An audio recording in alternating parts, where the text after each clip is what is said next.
다른 나라들이 했던 것과는 달리 북에 대한 군사적인 압박이 오히려 더 강화되는 그러한 모습으로 가게 된 거죠. 그래서 전략적 인내라는 것이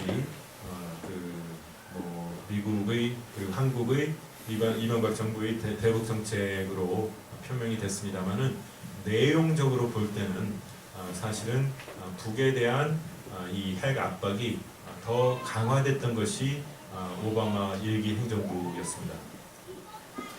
그래서 이러한 와중에 이제 그 2차 핵실험이 또 발생하게 되는 겁니다. 북은 2009년 4월달에 그쪽에서는 광명성이라고 얘기하는 인공위성을 이제 띄우게 되죠.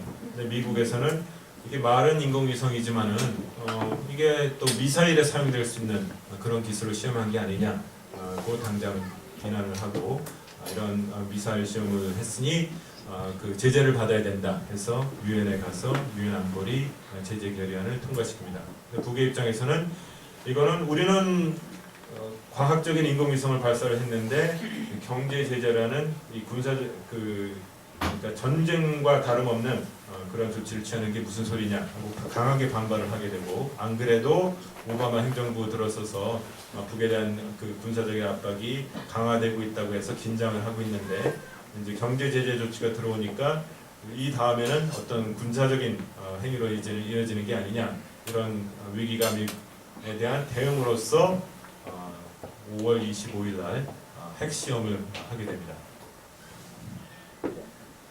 근데 여기서 끝나는 게 아니라 똑같은 과정이 2013년 올해 초에도 되풀이되죠. 그래서 작년 12월 달에 북이 이제 또 인공위성을 발사를 하고 미국은 또 이게 북이 미사일 발사를 한 거고 결의안을 위반했다. 그래서 또 제재를 가하고 제재를 가하니까 또 북은 이게 전쟁이다 해서 또 핵으로 대응을 하는 겁니다.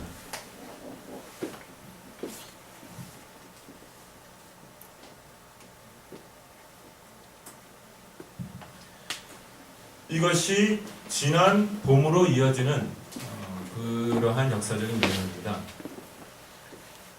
그래서 오바마 정부에 들어서도 미국과 북과의 관계가 계속 악화되고 있는 그런 와중에 북은 이미 2차례나 이제 핵시험을 하게 되고, 북이 핵시험을 하고 난 이후에 미국은 한국과 합동으로 Fall Eagle Exercise라는 군사훈련을 시작을 하게 되죠.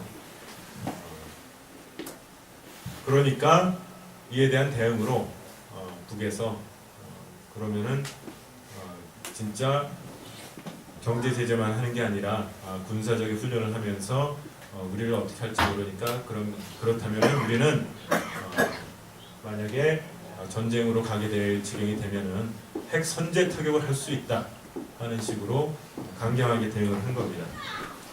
근데 북이 이렇게 나오니까 미국은 계속 군사적인 훈련을 할 수밖에 없는 거죠. 군사적인 훈련을 할 수밖에 없는 게 북이 저렇게 나오는데 미국이 약하게 나오면은 일단 미국의 국제적인 위신도 떨어지게 되고, 또 미국이 갖고 있는 억제력 자체가 이제 약화될 수 있다고 보는 겁니다. 그래서 군사훈련을 계속 할 수밖에 없는데, 미국이 또 키 리저브라는 군사훈련을 시작하니까 이제 김정은은 김정은 나름대로 초서에까지 내려가서 이런 식으로 계속하면 우리는 적을 완전히 불구덩이에 썰어넣겠다 하면서 더 강하게 대응을 한 겁니다. 북이 이렇게 나오니까 미국도 가만히 있을 수 없죠. 그래서 이번에는 괌에 있는 앤더슨 공항기 미 공군 기지에서 B-52가 출격을 해서 동해안에 있는 훈련장에다가 폭탄을 떨어뜨리는, 모의 핵폭탄을 떨어뜨리는 그런 훈련을 합니다. 북에 대한 억제력이 과시이면서 또 한국에도 주는 메시지가 있는 거죠. 북이 핵무기를 개발하고 3차 시험까지 가니까 한국에서도 우리도 핵무기를 개발해야 되는 게 아니냐 이런 소리들이 나오고 있는데, 미국이 이제 한국이 그런 얘기 할 필요 없다, 해서는 안 된다 하는 이제 그런 과시도 되는 겁니다. 근데 북 입장에서는 이 핵무기, 핵폭탄을 실은 전폭기가 괌에서부터 직접 날아와서 그 떨어뜨리는 그 훈련을 하게 되니까 긴장할 수밖에 없는 겁니다. 이 전폭기가 휴전선을 넘지는 않았지만 기술을 틀어서 휴전선으로 날아갈 수도 있는 거니까 긴장을 하는 과정에서 1호 전투근무 태세에 돌입하라, 이런 명령서에 또 서명을 하게 되는 거죠. 이렇게 되니까 미국은 또 한 수 더 높입니다. 그래서 3월 28일에는 아예 미 본토에서 그 B-2 스텔스 바머가 출격을 해서 그 공중 급유를 받아가면서 쉬지 않고 서울까지, 그 한국까지 날아옵니다. 쉬지 않고 서울까지 날아와서 이제 이번에는 그 서해안 그 군산 앞바다 쪽에 있는 기지에다가 그 핵폭탄을 떨어뜨리는 그런 이제 훈련을 하는 거죠.